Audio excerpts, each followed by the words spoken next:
साथियों नमस्कार। मैं अभिषेक आपका करियर कैंपस में स्वागत करता हूं। ये पॉकेट वीडियो सीरीज है जिसमें कि आज का एग्जाम है एयरफोर्स और सब्जेक्ट है मैथ। तो आइए इस सफर को आज शुरुआत करते हैं और देखते हैं कि आज की इस वीडियो में हमारा क्वेश्चन कौन कौन सा है। तो जो पहला क्वेश्चन है हमारे पास वो ये रहा। यदि किसी संख्या का 40% 120 है तो वो संख्या क्या है? आप देखिए 40% 120 है। ये तो बहुत आपके लिए ये बहुत आसान सा क्वेश्चन होगा कि अगर 40% 120 है, अगर 40% 120 है कितना गुना हो रहा है? 3 गुना हो रहा है। आपसे पूछा वह संख्या, कोई भी संख्या अपने आप में कितनी परसेंट होती है? 100% होती है। ये भी कितना गुना हो जाएगा? 3 गुना हो जाएगा। 100 का 3 गुना कितना हो जाएगा? 300। इस क्वेश्चन का उत्तर हमारा कौन सा हो जाएगा? Option number B. बहुत आसान सा क्वेश्चन था। आप लोग बहुत समझदार हैं, आप लोग इस क्वेश्चन को आराम से कर सकते हैं। बढ़ते हैं अगले क्वेश्चन की ओर। जो हमारा अगला क्वेश्चन है वो हमारे सामने ये रहा।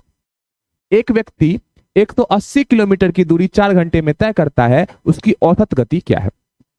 औसत गति मतलब आपको स्पीड पूछा जा रहा है, और जो स्पीड होता है वो स्पीड बराबर होता है डिस्टेंस बटे टाइम।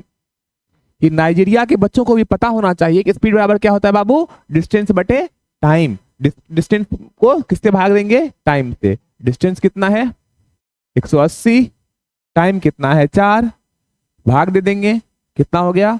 45 किलोमीटर प्रति घंटा, जो कि ऑप्शन नंबर बी है। ये इस क्वेश्चन का सही उत्तर है, 45 किलोमीटर प्रति घंटा। ये आसान सा क्वेश्चन था, आप लोगों को ये क्वेश्चन आसानी से बन भी जाना चाहिए। जो हमारा अगला क्वेश्चन है वो हमारे सामने क्या है, ये देखिए। आपसे पूछा गया है कि यदि x+3 का होल स्क्वायर माइनस x-3 का whole square is equal to what? इस क्वेश्चन को पूरा बनाने से पहले ना मैं आपको एक चीज बताता हूं, और उस चीज को आप ना सीख लेंगे, समझ लेंगे और याद भी कर लेंगे।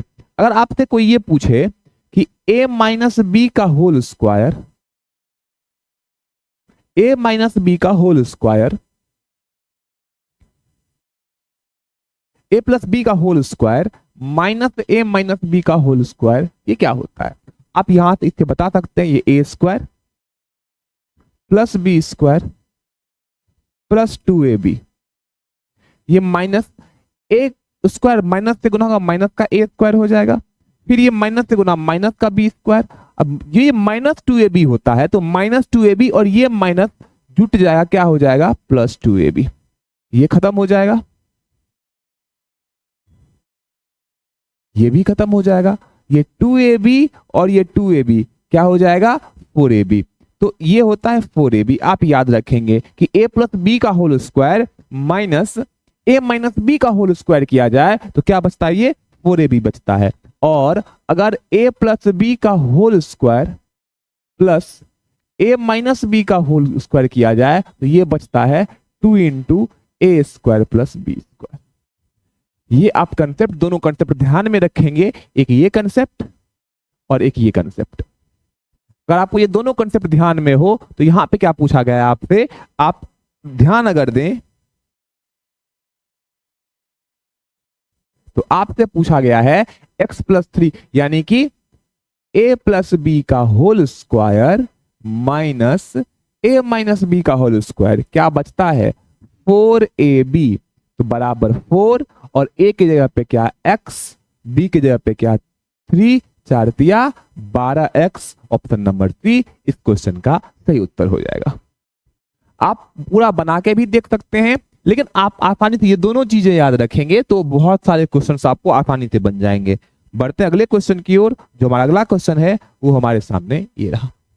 ये भी एक आसान सा क्वेश्चन है कि 12, 15 और 20 का एलसीएम क्या है? 12, 15 और 20 का एलसीएम। तो ये तो बच्चों को पता होना चाहिए कि 12, 15 और 20 का एलसीएम कितना होता है? 60 होता है। इस क्वेश्चन का उत्तर हमारा 60 हो जाएगा। इसे मैं बनाऊंगा भी नहीं, आप खुद बना के देख सकते हैं। इसे क्या सॉल्व करना, आप खुद सॉल्व करके देख लीजिए कि 12, 15 और 20 का एलसीएम कितना हो जाएगा? 60 हो जाएगा। जो आज के सेट का हमारा अंतिम क्वेश्चन है वो हमारे सामने ये रहा। आप इस क्वेश्चन को देखें। एक व्यक्ति किसी वस्तु को 10% के लाभ पर बेचता है। कितना परसेंट के लाभ पर बेचता है? 10% के लाभ पर बेचता है। यदि वह उसे 60 रुपए अधिक में बेचता तो उसे 20% का लाभ होता। पहले कितने परसेंट का लाभ हो रहा था? 10% का लाभ हो रहा था। अब कितने परसेंट का लाभ हो रहा है? 20% का लाभ हो रहा है। आप यही बोलिएगा कि पहले पहले पहले जो लाभ था वो था 10% का, और अब लाभ कितने परसेंट का है बाबू? तो अब लाभ है 20% का। कितना बढ़ गया? कितना बढ़ा लाभ? परसेंट कितना बढ़ा? 10% बढ़ा। क्वेश्चन में यही चीज कितना दे के रखा है आपको? 60 रुपए ज्यादा में बेचा जाता है, 60 रुपए परसेंट में 10%, रुपए में 60, कितना गुना? 6 गुना। आपसे क्या पूछा है? वस्तु का लागत मूल्य कितना रुपया। कोई भी चीज अपने आप में 100% होती है। अगर 100% होती है तो आपसे क्या पूछा गया है? आपसे ये ना पूछा गया है कि लागत मूल्य बताइए, तो सीपी बताइए। सीपी कितना परसेंट होगा हमारा? 100% हो जाएगा। और 100% भी कितना गुना? 6 गुना। 100 गुना 6 कितना हो गया? 600 रुपया। इस क्वेश्चन का सही उत्तर है ऑप्शन नंबर डी। ये एक आसान सा क्वेश्चन भी था, ये सीरीज आसान थी। उम्मीद करता हूं कि ये सीरीज का सभी क्वेश्चन आपको बहुत आसानी से बन गया होगा। आप अच्छे से पढ़ाई कर रहे होंगे। पढ़ाई के साथ साथ आप हमें सपोर्ट करें। अगर आपको सीरीज अच्छी लगे, आपके एग्जाम में यूजफुल हो, तो आप चैनल को अपने दोस्तों तक शेयर भी करें और कमेंट बॉक्स में कमेंट जरूर करें कि आपको ये सीरीज कैसी लग रही है। मिलते हैं फिर अगले सीरीज में, अगले सेट में। तब तक आप अपना ख्याल रखें और अपनी पढ़ाई सही से करते रहें। धन्यवाद।